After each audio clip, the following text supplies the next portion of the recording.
Architectural Builder's Supply is pleased to present you with this recording of the technical question that is listed in the title of this video. This call may be monitored and recorded for quality assurance. Someone come out and look at putting new doors in, but to try and get some fall on the threshold that's there, which there is none, we'd have to shorten up the doors a lot, and it still would splash back from the deck because the threshold's too close to the deck. So you've got four pair of French doors on a house right. that's about 30 years old, and there were no gutters installed above them. So when the water comes down the face of the house, there was some damage initially done. Yeah, so they were bondoed or something when I first moved in here in '99, and they've lasted and been fine, but now they're not. And there's just some little places where you can see, just small places where it's buckling. I've got a really good painter who thinks he can do something with them. I don't know. I mean, I've spent, already, I had a painter last year try and fix them, just gobbed in a bunch of wood putty and didn't let it dry in layers, and so it failed. And so now I'm dealing with these again. And trying to get new doors is complicated because the timber frame itself isn't perfectly plumb.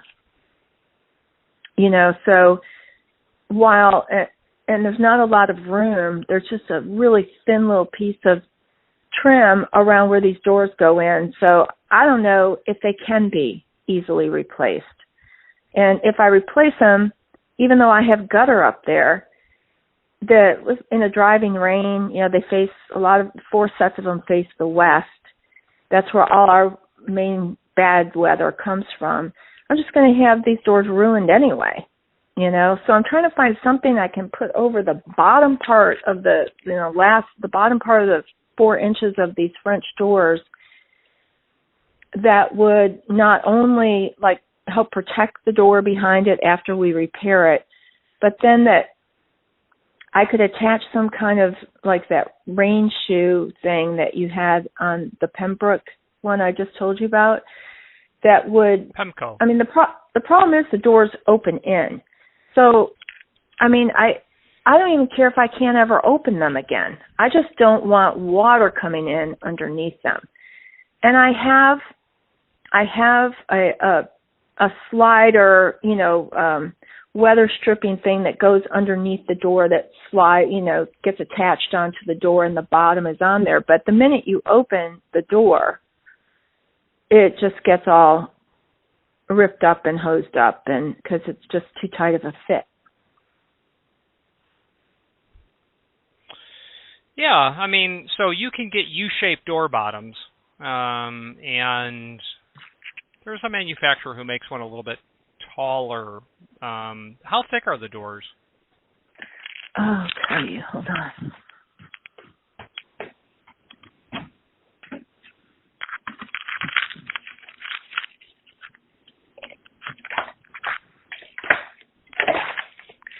They are 1 3/4. Are they 1 3/4 in the area that they're damaged? Yes. Well, yeah. Okay. Yep. It's not quite 1 3/4. It's almost 2 inches. Yeah, it's 1 7/8. Okay. Yeah, so that's what happens when wood gets damaged. So the U-shaped style, you're not going to be able to get on the door because they're only made for for 2 door thicknesses generally, but this tall one is for 1 3/4. So, having said that, you could certainly apply kick plates to the outside to cosmetically just cover that look. You can apply to the top of those drip caps. They make drip caps for bottoms of doors. What I would probably do is, depending on how much visual damage there is, I would either do the kick plate idea, only as big as you needed, and then I would put door sweeps on there that had an integrated drip cap is what I would do. Okay. And more importantly, I would put drip caps at the header of the openings as well, because that's where it's coming from. It's not coming from the sill condition. It's coming from the top of the door. If the water collects at the bottom, it collects because it's coming from other areas. So it would definitely be both of those. You'll be astonished as to how effective drip caps will be at going a long way to getting you more years out of your doors. So if I send you pictures of one of these sets of doors, would you be able to send me the pictures of what you're talking about? Yeah, of course. Just reply to the email that I sent you. Okay, I'm looking in my Gmail. I don't see it yet. Let me see if it went to spam. Architectural Builders Supply hopes you have enjoyed this program. If you are enjoying this video, please click thumbs up or like, and also please consider subscribing to our channel. Let's move on to the rest of the video. So there's not really been any communication from this client for 3 months or so, hard to say what happened. Just things in life, doors, it gets pushed to the back. Surely next Thanksgiving, when people have time to catch up with their own personal projects, it'll probably resurface. So let's switch to the screen view and let's look at the condition of the doors and then some proposed options that I suggested and 3 months later would suggest again. If you've not hit subscribe yet, we would very much appreciate if you did, and hopefully you're enjoying this video. Now, let's get back to it. So I got the impression the client was intent on keeping the existing doors, and they don't look awful. It's just on closer inspection, you definitely see where there's a lot of patching going on here. Bondo, when the client said someone put Bondo on it, I mean, someone was attempting to put a Band-Aid over an infection. And that's literally a good analogy because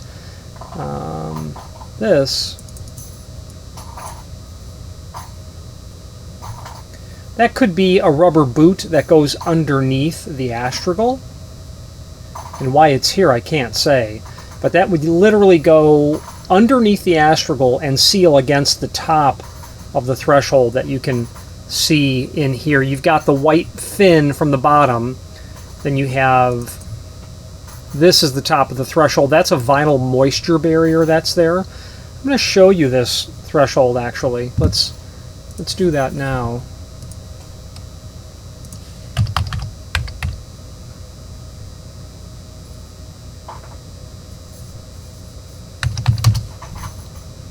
It looks not unlike this model here. Let's see if we've got...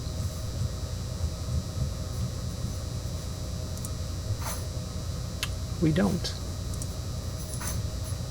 That's not what we want.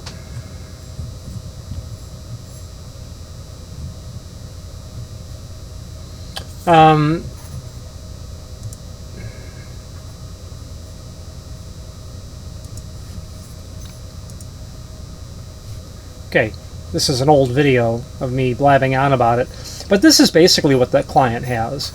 So that rubber boot's going to sit on top of, underneath the astragal, because the astragal will reside against the adjustable top. We can tell that it's the type of threshold that will take an extension. We can see the vinyl moisture barrier as well in the client's photograph. Vinyl moisture barrier. Okay. More evidence that it's just failing.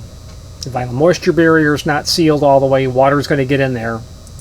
This is just years of slow degradation. I mean, neglect possibly, but nobody really thinks about maintaining their doors until it's time to try to salvage it. So what I was attempting here is multiple solutions. The client seemed to be intent on keeping the doors, and I said, well, okay. I'm thinking they need to be replaced. That's not something necessarily that we would participate in, new doors, but I was asking for the client to basically provide information about the available style size here. This should have come here, actually to the bottom. The logic was going to be, and the idea was, since putting Band-Aids is what the client's agreeable to, I'm suggesting a number of things. First, this is for a kick plate. We could certainly order plastic kick plates. White's probably an option, or clear anodized aluminum would be an option. It's just decorative is all it is. Replace all of the sweeps with new drip cap incorporated U-shaped door bottoms, and then go with obviously a new vinyl moisture seal at the client. That just pulls out. Replace it there. You can see that this would take an extension. Okay, and then a drip cap over the top. So let's take a look at some ideas here. So Reese is a manufacturer of weather stripping that I like. Their catalog. So first, the drip cap at the top. So I can tell you from actual experience that adding drip caps, the 2.5-inch projection models here at the top or the header of the opening, are incredibly effective at just keeping water away. There was a job of a small strip mall and masonry walls with typical hollow metal doors and frames, and water was seeping in under very heavy rain and being absorbed by the carpet. And sometimes that absorption would be a foot in, sometimes it would be 6 feet in. And that happened a couple of times. Well, the client had the mason come out, attack the roof and the wall with water, and they couldn't figure out how to replicate the problem. Well, it wasn't rain that they were replicating, they were just replicating it with a hose, probably really not looking to find the answer. But out of shoulder shrugging, I said, well, you know what would be helpful would be drip caps up at the headers on these hollow metal doors. Well, they went for it, they installed them, and the problem never came back. It never came back. So driving the water off, it can't curl back up here, is really helpful. Because what happens is, and not so much in the client's application, because of the inset that's here, I wish I could turn that and look at a right side view, but what happens in lots of situations is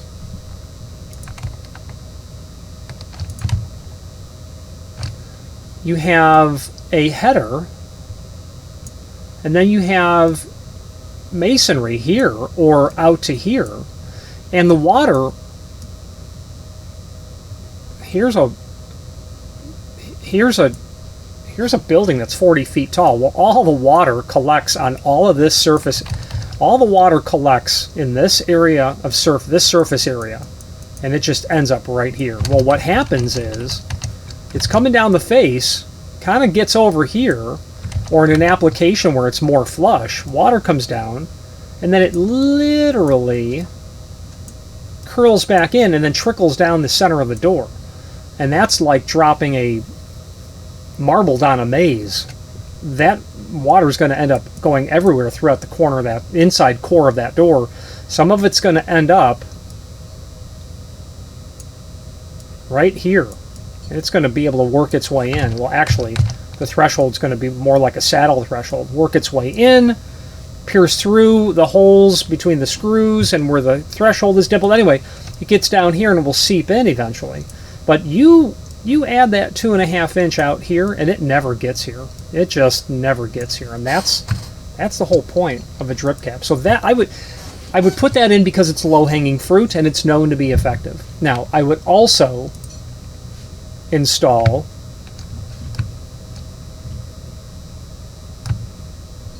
the same concept at the end. I would remove the door sweeps, door bottoms that are there, and I would install a U-shaped door bottom, assuming that we have the right dimension, and you're not going to be able to put a circular saw on those doors and change them. They'll probably explode on you, with a drip cap.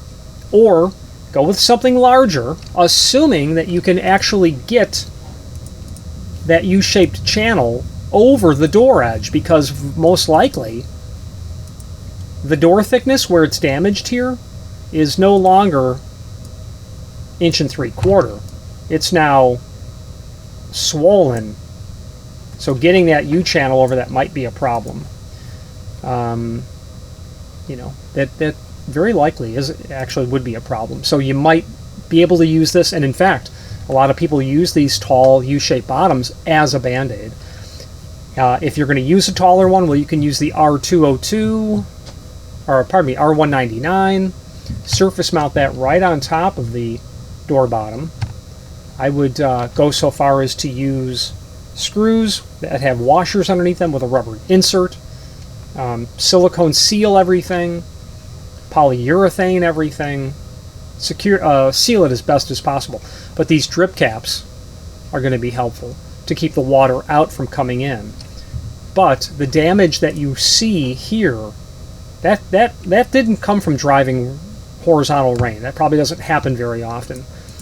And where that occurs, it's the same sort of damage that we see on steel doors, as described earlier where drip caps fix that. The water starts up here.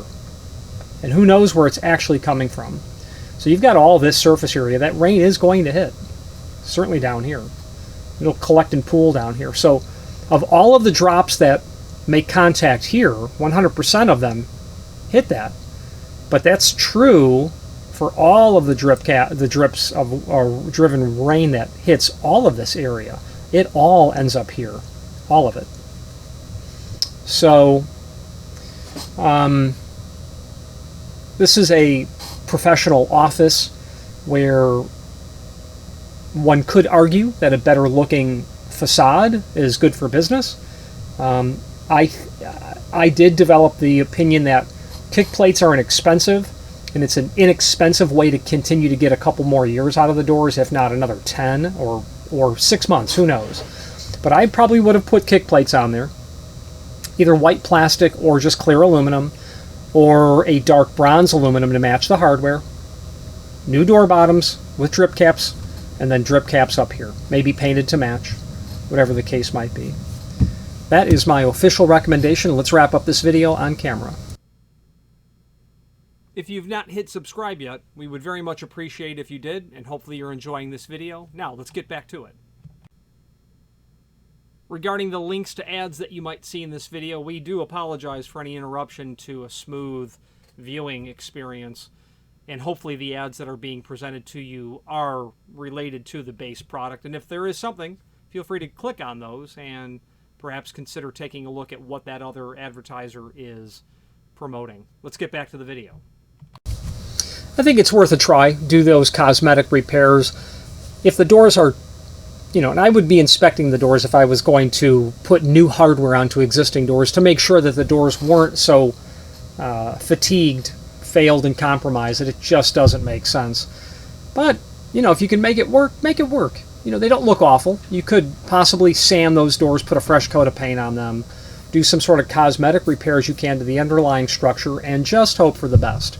I do like the Reese catalog. It's a smaller than the average size of manufacturer of weather stripping catalog, but they give you the essentials. They give you the stuff that you're going to need. You don't need to have 18 variants on an automatic door, on an automatic door bottom for that matter. You need just 2 or 3 choices, because that's really all there is.